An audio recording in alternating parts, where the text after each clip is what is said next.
First, I will explain how poker staking works, then how selling action works, and then how buying action works. I will also share some examples of when I bought or sold action and just explain you the entire staking world in a nutshell. Poker staking 101. Let's start with how staking works, or like what is staking in general. So staking basically means that you sell a part of your action or you buy a part of someone else who's playing poker in a poker tournament. So it's generally done for poker tournaments. That's where the majority of the volume happens, but it can also be done for poker cash games or other formats. Specifically now for poker tournaments. Generally, the majority of how it works is someone plays one tournament. So let's say with a buy-in of $1,000 or 1,000 euros. And now he's like, okay, I want to sell some of that action. So now it's about how much do you want to sell? So you sell a percentage of that $1,000 tournament. So you want to buy into that tournament. You, let's say now, want to only take 50% of the risk. So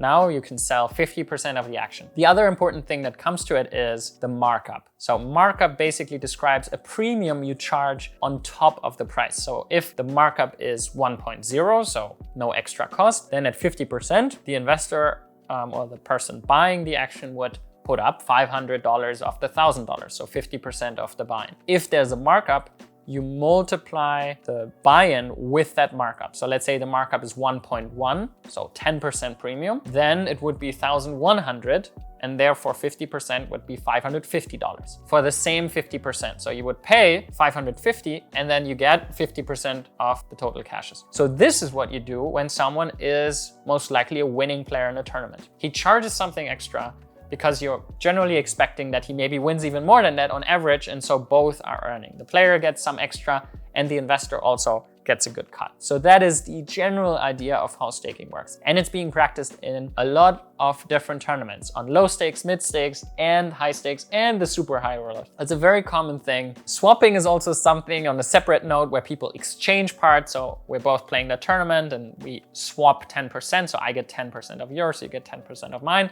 but that's a bit of a separate thing. So now when it's about staking and buying action, now the question is, okay, how do I do that? How do I decide? Like, in which tournaments does it make sense? And now let's start from the beginning. So the first question is, okay, staking now, when should I do that? The number one thing when you should do that is when you want to reduce your variance. Let's say there's a $5,000 tournament, it's a high buy-in.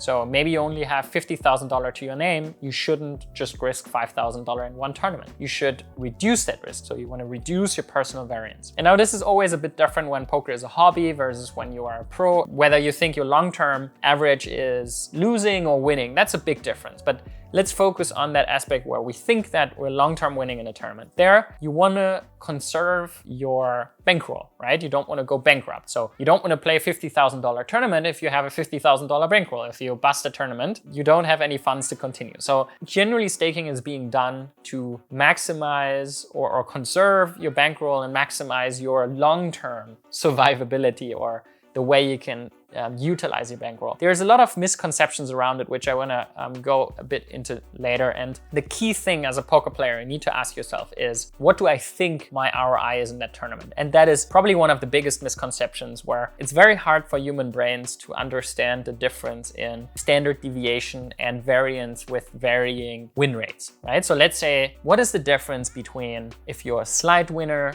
if you're a medium winner, if you're a big winner, or if you're an incredible winner, right? Like, it's very hard to now think, okay, how much action should I sell? Then the other thing that comes into it is your personal preference. But let's start with the more mathematical side of it. There's like mathematical models where you could actually calculate what the optimal percentage is that you should take depending on your ROI. So your ROI means your return on investment. So let's say you play a tournament, a $1,000 buy-in. If your ROI is 10% long-term, then you will win $100 on that $1,000 buy-in on average. So every time you enter, on the long run, you will win $100.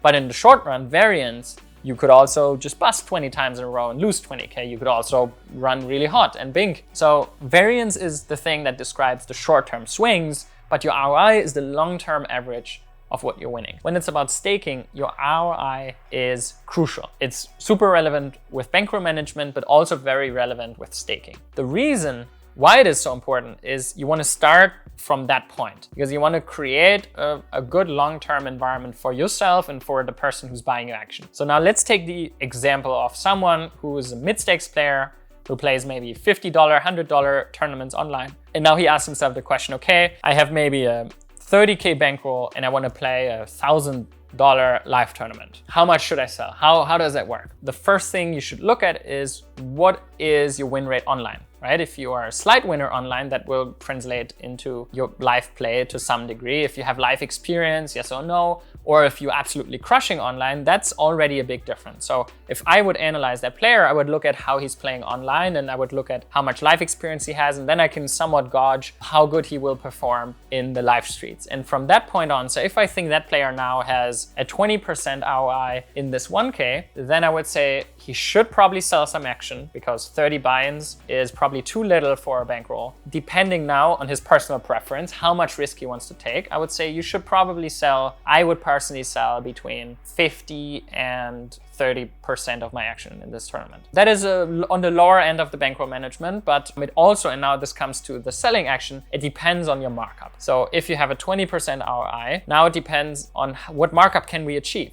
Generally, I would say a 50-50 split is generally fair. So if you think your ROI is 20%, then I would set the markup at 1.1. And that is the generic way how I would approach this. I would first think about, what is my ROI? What am I expecting my ROI to be in this type of tournament? And then I would set the markup in a fair way where I'm pretty certain that I can sell the action too, because I want to create a good environment for the person who buys the action as well. And then one very important rule in my mind is, I only want to sell to people who understand poker variance. So that's mostly poker players.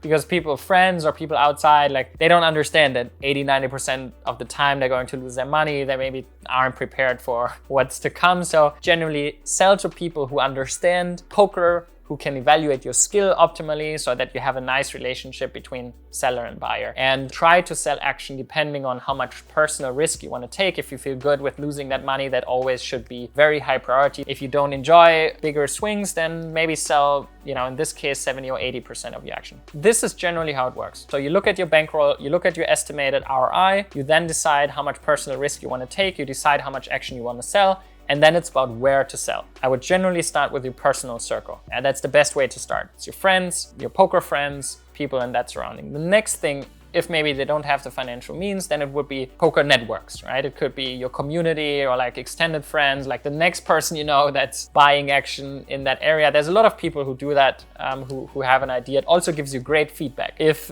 maybe you overestimate yourself, then those people will give you a good feedback on where you stand. So this is kind of the guide I would give you in terms of what steps to go through. Look at your online results. From there, try to evaluate your ROI and let it challenge by other people in this live tournament. Look at your bankroll and how much variance you want to take from a personal standpoint, then set the markup, and then go out there and talk to people and get a good confident level in the markup you're offering. Don't just say something ridiculous out there and just try to make money with it. Actually think about it, and then try to approach people who have an idea, who are poker players, who have an idea about buying action in general, and there you will get your feedback as selling action. So this is what I suggest to do. Generally, it's a great way to reduce variance. Also a great way to get feedback from other players on where they think your skill level is. So I would highly recommend doing that. On the buying side, things are a bit easier, I would say. But the main thing I see is people buy a lot of bad action. And that is something where it's both sides, right? You shouldn't offer something that is ripping off, but also then it's about people who want to buy, right? It's like this both ways type of thing. And I would generally say there's two things I would see. First, it can be an investment, right? You want to gauge okay, how good is he? What do I think his ROI is? But the second thing is also super important, is the fun. Do you like the person? Is it nice to sweat it? Is there live updates? I personally find this really important. Is I love watching action of someone that I really like, where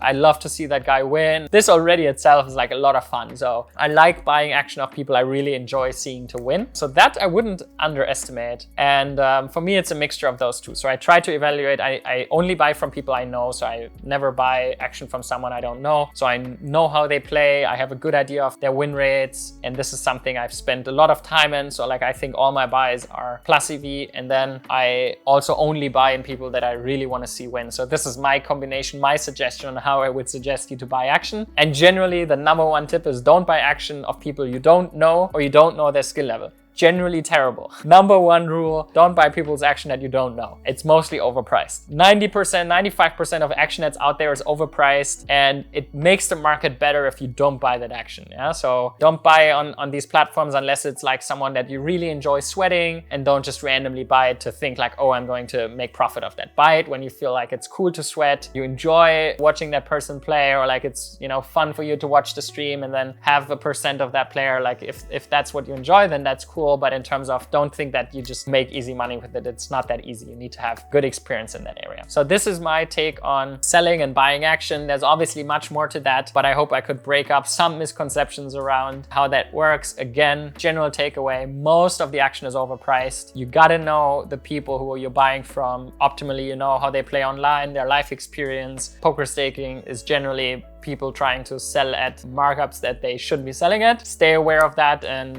yeah, just buy from people you really want to see winning. So that's my take on staking. I hope you enjoyed it. If you like this type of content, please leave a subscribe. That really supports us and the channel. And leave in the comments what you think about staking and who's your favorite player to buy action from.